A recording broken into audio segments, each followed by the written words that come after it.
는 생물 다양성이 생기는 이유랑 생물을 분류하는 방법에 대해서 배우도록 하겠습니다. 자, 화면을 보면 표범, 나비, 새, 물고기 다양한 종류의 생명체가 제시되어 있습니다. 자, 오늘 학습 주제는 생물 다양성이 생기는 원리 그리고 생물을 분류하는 방법입니다. 자, 생물 다양성이 생기는 원리를 나타낸 그림입니다. 자, 여기를 보면 처음에는 부리의 모양과 크기에 조금씩 다른 변이가 있는 새가 있었습니다. 즉, 똑같은 새인데 부리의 색깔도 다르고 모양도 달랐습니다. 즉, 다양한 변이가 있었습니다. 근데 이 중에서 일부분의 새는 크고 딱딱한 씨앗이 많은 섬으로 이사를 갔고, 일부 새는 선인장이 많은 섬으로 이사를 갔습니다.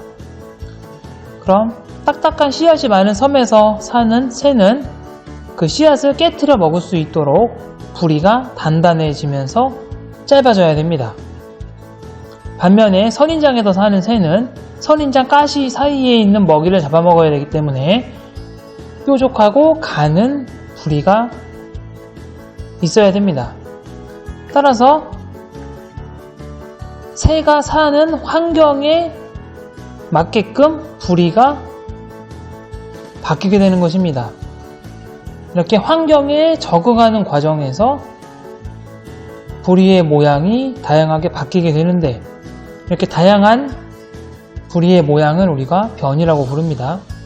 따라서 변이는 그 환경에 맞게끔 발달하게 됩니다.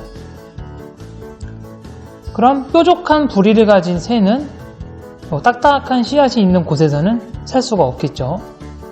반대로 딱딱한 부리를 가진 새는 선인장이 있는 섬에서는 살 수가 없습니다.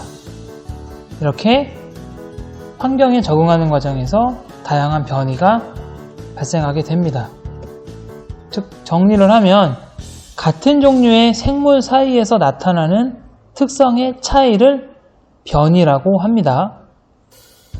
그러한 변이는 환경에 적응하여 살아남는 특징이 자손을 번식하며 발전해 나갑니다. 즉, 딱딱한 부리를 가진 요 새는 딱딱한 씨앗이 있는 섬에서 발달하게 되고, 뾰족한 가는 부리를 가진 새는 선인장이 있는 곳에서 발달하게 됩니다. 자, 이렇게 생물 다양성이 생기는 원리는 결국 환경에 적응하는 과정에서 변이가 그 환경에 맞게끔 발달하기 때문에 나타나는 것입니다. 그럼 생물의 분류 방법을 좀 알아보도록 할게요. 자, 생물을 분류하는 방법은 다양한 방법이 있는데 쉽게 몇 가지를 예를 들어 보도록 하겠습니다. 먼저 먹을 수 있는 식물과 먹지 못하는 식물로 나눌 수가 있겠죠. 식용식물, 독성식물. 또 육상에서 사는 동물과 바닷속에서 사는 동물, 즉 육상동물과 수중동물과 같이 분류할 수도 있습니다. 또한 풀을 먹는 초식동물, 풀과 곡물, 고기 등을 모조리 먹는 잡식동물, 표범처럼 고기만 먹는 육식동물로 분류할 수 있습니다. 이 이외에도 척추가 있는 동물, 없는 동물, 광합성을 하는 식물, 하지 않는 식물 등등 생물을 분류하는 방법은 엄청 다양합니다. 자, 생물을 분류하는 방법 두 가지를 좀 알아보도록 할게요. 먼저 생물을 분류하는 가장 큰 단위, 개가 있습니다. 생물을 분류할 때 1차적으로 큰 단위로 싹싹싹 분류하는 방법입니다. 그 다음에 이 개 아래에도 여러 가지 단계가 있는데 그거 생략을 하고 가장 마지막으로 가장 작은 단위로 분류하는 게 종이에요. 종이란 건 뭐냐? 자연 상태에서 짝짓기를 해서 생식 능력이 있는 자식을 낳을 수 있는 무리입니다. 예를 들어서 A 동물과 B 동물이 짝짓기를 해서 C라는 동물이 나왔어요.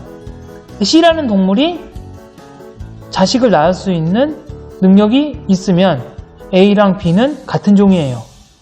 하지만 C라는 동물이 자식을 못 낳으면 A, B는 같은 종이 아닙니다. 예를 들어 사자랑 호랑이랑 교배해서 나온 게 라이거가 있죠. 라이거. 자, 라이거는 자연 상태에서는 자식을 낳을 수가 없어요. 즉 라이거를 낳은 게 사자랑 호랑인데 라이거는 자손을 낳을 수 없습니다. 따라서 사자랑 호랑이는 같은 종으로 볼 수가 없는 겁니다. 이렇게 자식을 낳을 수 있을 때 그 자식을 낳는 그 부모들을 같은 종이라고 부릅니다. 자, 이렇게 오늘은 생물을 분류하는 방법 그리고 생물의 다양성이 생기는 원리에 대해서 학습했습니다. 감사합니다.